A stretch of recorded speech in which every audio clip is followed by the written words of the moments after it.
జోన్లను గుర్తించడం ఎలా? ఇటు ఇండియన్ ఆర్మీ ముఖ్య లక్ష్యం వచ్చేసి ఉగ్రవాదాన్ని హతమార్చడం. వీళ్ళందరినీ పూర్తిగా మట్టు పెడితే కానీ ఉగ్రవాదం హతమయ్యే అవకాశం లేదు.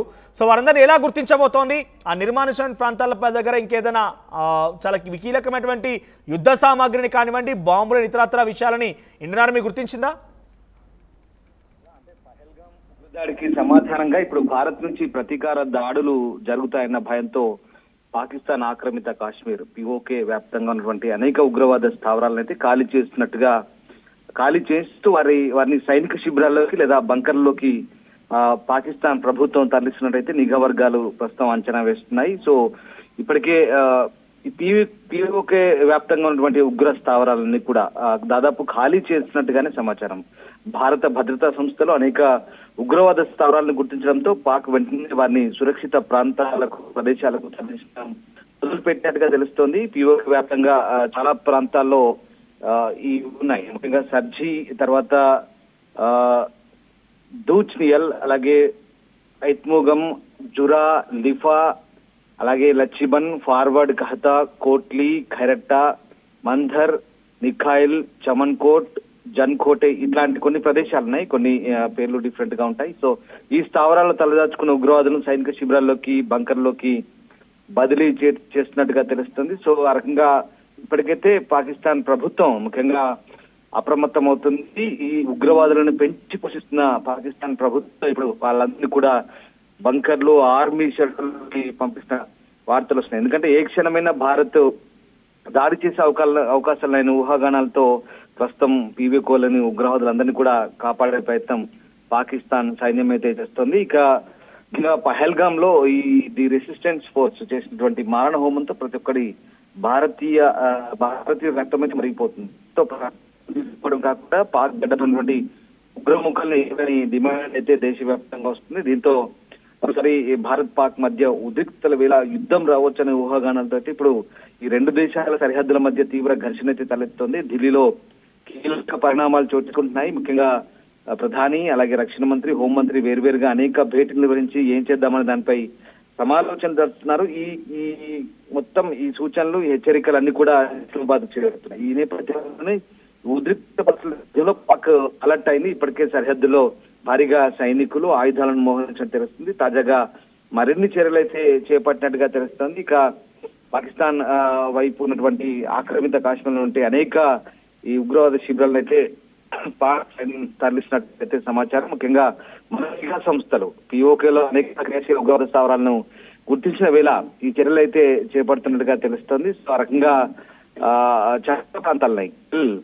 షర్దీ, ఉద్యాల్, అత్ముఖం, జురా, లిఫా, పచ్చిబాన్, ఫార్వర్డ్, కహుటా, కోట్లీ, ఖైరట్టా, మంధర్, నిఖైల్, చామన్కోట్, జంకోట్ ఇలా చాలా ప్రాంతాల్లో ఉగ్రవాద శిబిరాలు ఉన్నాయి. పిఓకేలో ఇప్పటికే మనకు ఈ బాలాకోట్ అటాక్స్ చేసినప్పుడు అక్కడ చాలా మందిని చాలా క్రియాశీలకంగా కీలకంగా వేరుస్తున్నటువంటి స్థావరాలన్నీ కూడా మనం అప్పుడు మట్టు పెట్టాం. మిగ్ ఫైటర్లు అన్ని కూడా మన యుద్ధ విమానాలు వెంటనే పని పూర్తి చేసుకొని వచ్చాయి.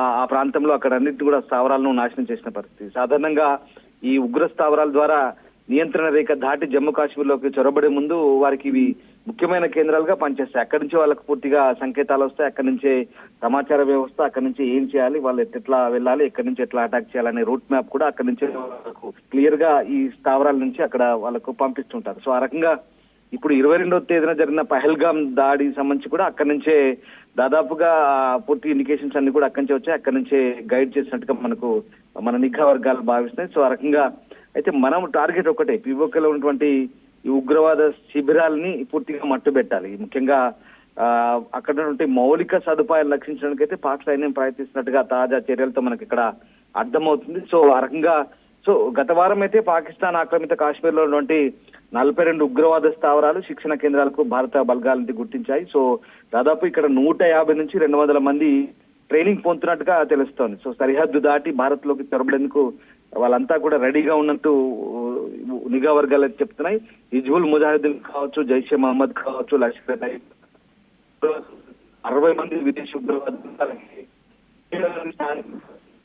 కాశ్మీర్ లో యాక్టివ్ గా ఉన్నారంటే ఇప్పటికే నివేదికలు కూడా చెప్తున్నాయి. ఈ నేపథ్యంలో తాజాగా మళ్ళీ ద రెసిస్టెన్స్ ఫ్రంట్ ఇదైతే లష్కర్ తైబాకి ఒక జేబు సంస్థ లాంటిది. సో ఆ రకమైనటువంటి సంస్థలన్నీ కూడా ఇప్పుడు కొత్తగా తయారవుతున్నాయి. సో వీటన్నిటిని కూడా ఇప్పుడు పూర్తిగా వాటిని కూడా నామరూపాలే కూడా నిర్మూలించాలనే లక్ష్యంతో భారత ప్రభుత్వం అయితే ముందడుగు వేస్తుంది. దాంట్లో భాగంగానే ఇప్పుడు ఈ నిఘా సంస్థలు అయితే పూర్తి స్థాయిలో టెర్రరిస్టులను మట్టు పెట్టేందుకు మనం సిద్ధమవుతున్న వేళ పాకిస్తాన్ మాత్రం వాళ్ళందరినీ కూడా రెస్క్యూ చేస్తూ కాపాడే ప్రయత్నం చేస్తున్నాయి, సురక్షిత ప్రాంతాలకైతే తరలిస్తున్నాయి. సో ఆ రకంగా మరొకసారి భారత్ దెబ్బకైతే పాకిస్తాన్ భయపడింది కానీ ఇంకా ఆ ఉగ్రవాదులను తరలిస్తోంది. ఇది చాలా విచిత్రం. అంటే పెంచి పోషిస్తున్న ఉగ్రవాదులను తరలించడము ఏకంగా అంటే ఇన్నాళ్ళు ప్రపంచానికి మాత్రం మేమేమో ఉగ్రవాదం అంతా కూడా సేఫ్ జోన్ లోకి వెళ్ళిపోయారు, బంకర్లకు వెళ్ళిపోయారు అని సమాచారం అందుతున్న నేపథ్యంలో ముఖ్యంగా ఇండియన్ ఆర్మీ పాకిస్తాన్ మట్టు పెట్టడం ఒకే ఎత్తు అయితే ముందుగా ఉగ్రవాదాన్ని హతమార్చడం లక్ష్యంతో ముందుకు వెళ్తోంది.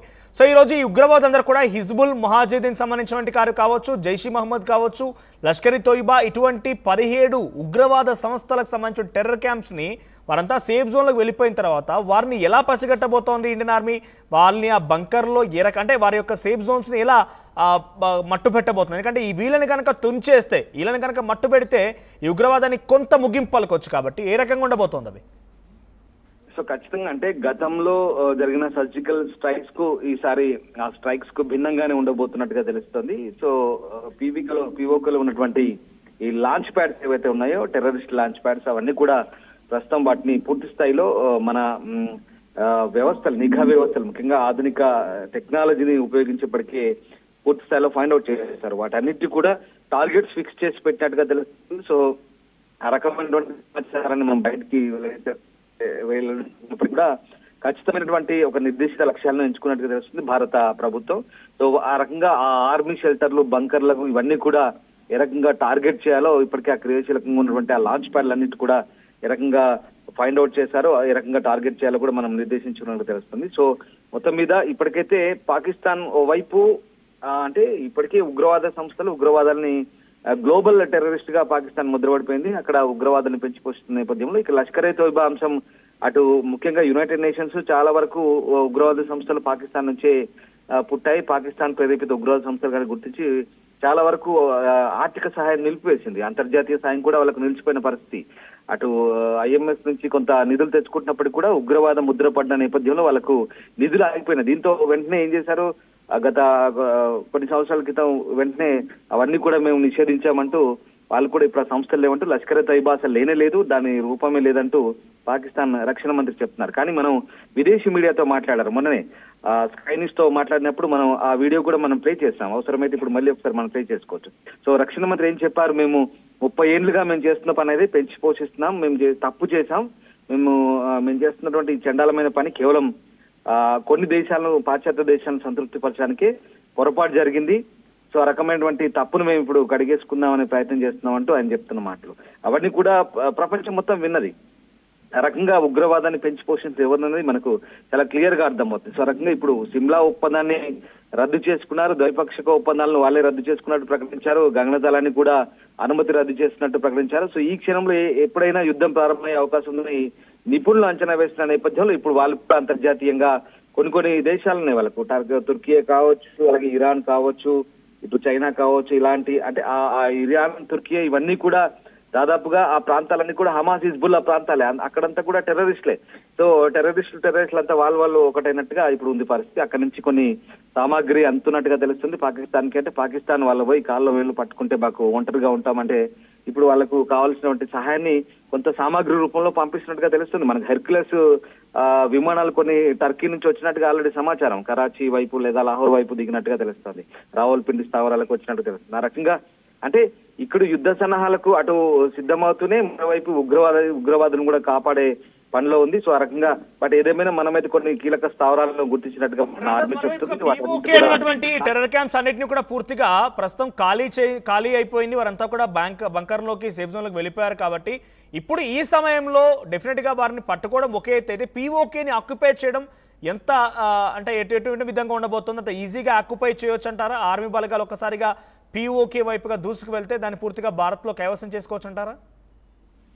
అంటే ముఖ్యంగా ఇప్పుడు ఉన్నటువంటి ఈ పాకిస్తాన్ ఒకసారి భౌగోళిక స్వరూపాన్ని చూస్తే కనుక దాదాపు 70% ఇండియాకు ఉంది, మిగతా అందులో 20% పాకిస్తాన్ పిఓకే ఆజాద్ కాశ్మీర్ గా చెప్తారు. మిగతా 10% కొంత అక్సాయ్ చిన్ ప్రాంతంలో ఉంది. సో ఆ రకంగా ఈ ఈ పై భాగం అంతా కూడా పాకిస్తాన్ ఏదైతే గిల్గిట్ లేదా బాల్చిస్తా ఈ ప్రాంతం అంతా కూడా పూర్తిగా పాకిస్తాన్ తమ ఆధీనంలో పెట్టుకొని పాక్ ఆక్యుపైడ్ కాశ్మీర్ ఏదైతే పాక్ అడ్మినిస్ట్రేడ్ పాకిస్తాన్ గా చెప్పుకుంటుంది. సో ఆ రకంగా పాక్ ప్రభుత్వం కొనసాగుతుంది. అక్కడ కూడా అది కూడా ఆజాద్ కాశ్మీర్ చెప్పి దానికి ఒక స్వయం ప్రతిపత్తి ఇచ్చి దాన్ని కొంత వేరే పాలకుల చేత అది పరిపాలిస్తుంది. దానికి సపరేట్ ప్రధాని ఆ రకమైన వ్యవస్థనంతా కూడా ఏర్పాటు చేసిన పరిస్థితి. సో ఆ రకంగా ఇప్పుడు ఆ ప్రాంతానంతా కూడా నిజంగా మన టార్గెట్ అదే.